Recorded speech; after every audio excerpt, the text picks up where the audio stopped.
Ya, silakan Rian.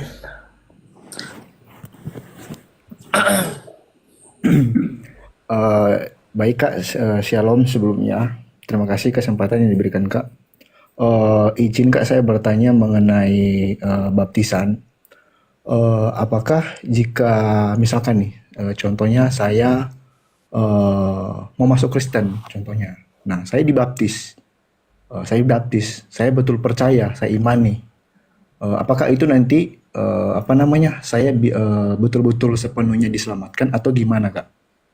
Keselamatan tidak dinilai di awal, di akhir. Karena iman itu pertandingan. Nggak ada ketika kamu dibaptis, selamat. Lalu ketika kamu murtad, kamu tetap selamat. Oh, enak sekali kau. Wih, bulu berlapis emas itu. Nggak gitu ya. Tapi iman itu, coba kita lihat di ayatnya ya.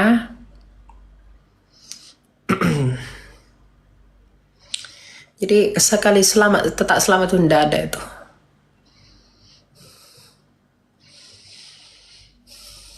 Coba kita lihat di dalam Filipi 2 ayat 12 dan 13. Hai saudara-saudaraku yang kekasih, kamu senantiasa taat, karena itu tetaplah kerjakan keselamatanmu. Coba ya, ini jarang orang perhatikan. Hai saudara-saudaraku yang kekasih, kamu senantiasa taat. Karena itu, karena dia taat, tetaplah kerjakan keselamatanmu itu. Itu judul saya ini. Penyembahan tertinggi orang Kristen itu apa? Ketaatan.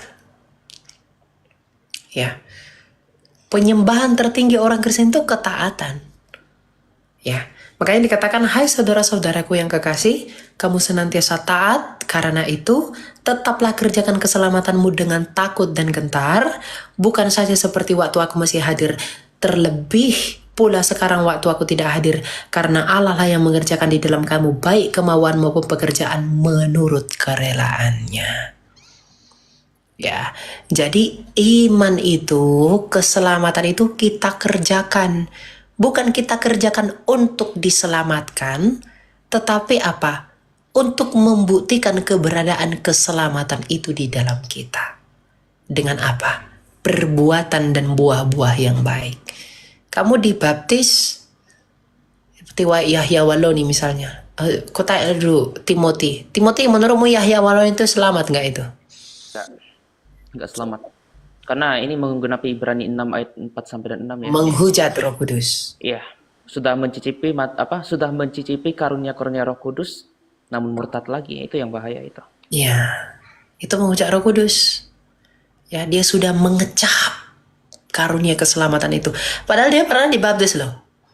Tapi murtad, meninggalkan Kristus. Ibrani 10. Tidak bisa. Kamu menyalibkan anak Allah sekali lagi.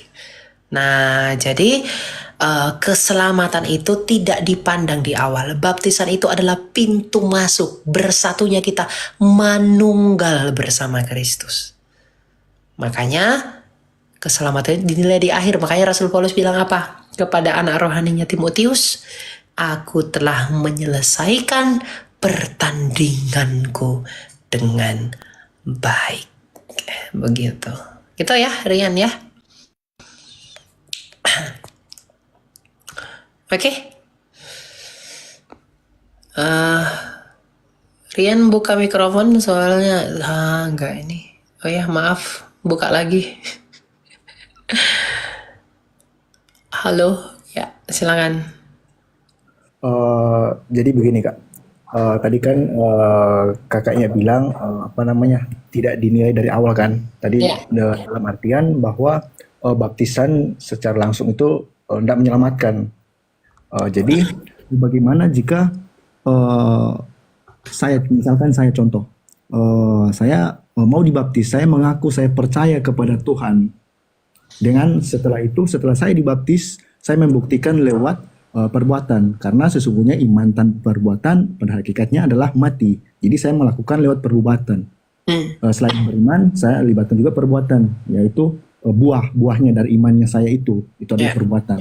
Nah, ditambah lagi dengan anugerah keselamatan dari pengorbanan pengorbanan Tuhan Yesus Kristus. Nah, dari situ apakah itu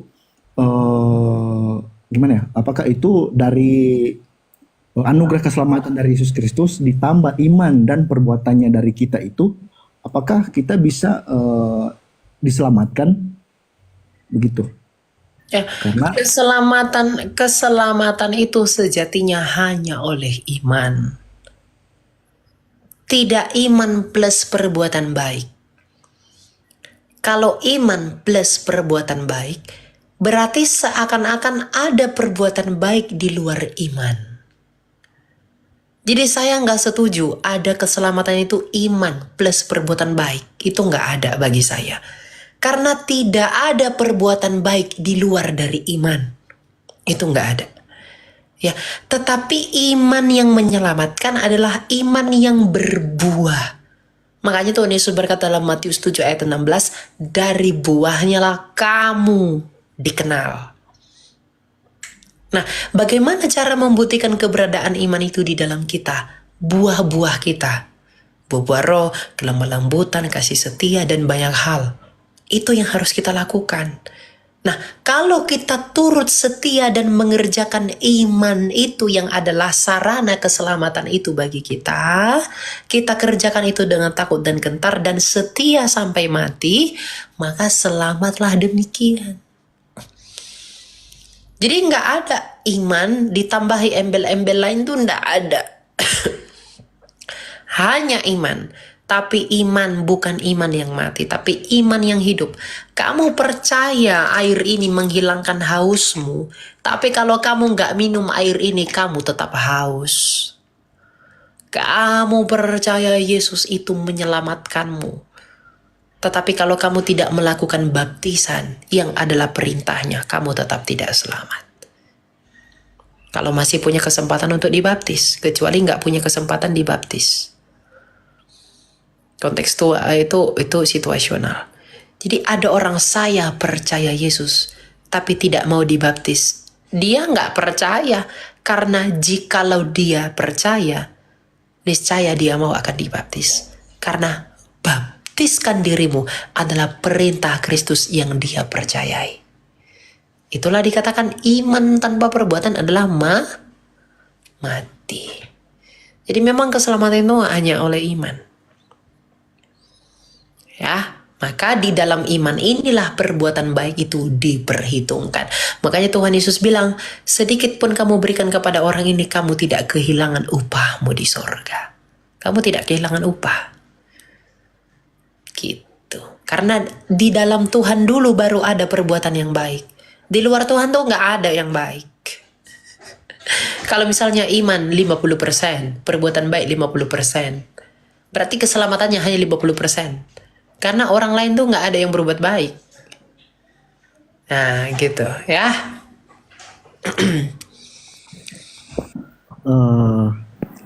Apa namanya?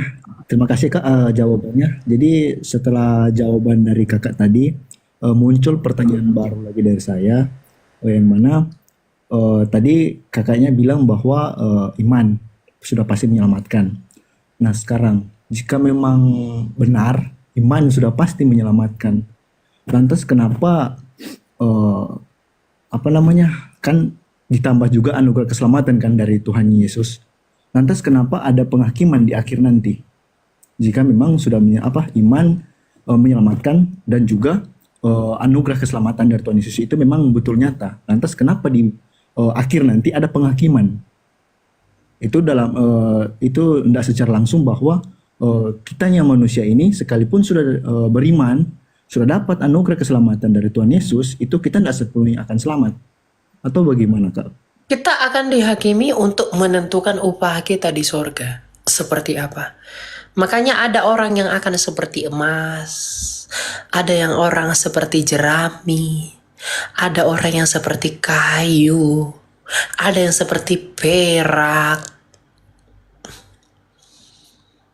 Jadi orang Kristen itu tidak orang Kristen sejati ya, itu tidak dihakimi untuk neraka sorga, karena maut sudah selesai. Kalau pertobatannya begini, tapi kalau begini, artinya imannya nggak ada. Bukti iman itu nggak ada. Tapi kalau setelah kenal Yesus pertobatannya naik begini, artinya responnya kepada Kristus itu ada. Dan dia bersungguh-sungguh di dalam. Itu pengerjaan. Grafiknya begini, itu tanda bahwa dia mengerjakan keselamatannya dengan takut dan gentar. Karena setelah percaya Yesus, di sini dia percaya Yesus, sampai dia mati ternyata pertobatannya begini. Artinya ada buahnya.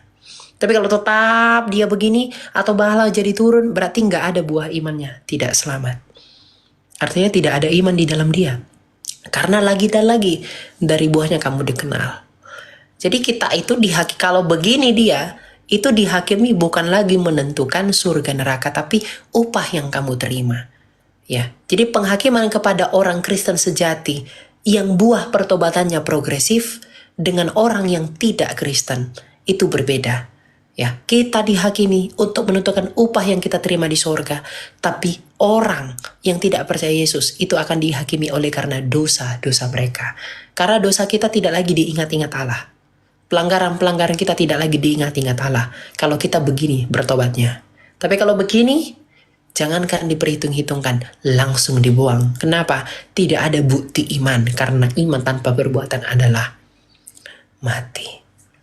Makanya dikatakan tidak ada lagi maut bagi mereka, milik Dia yang menang itu. Jadi respon kita itu yang penting.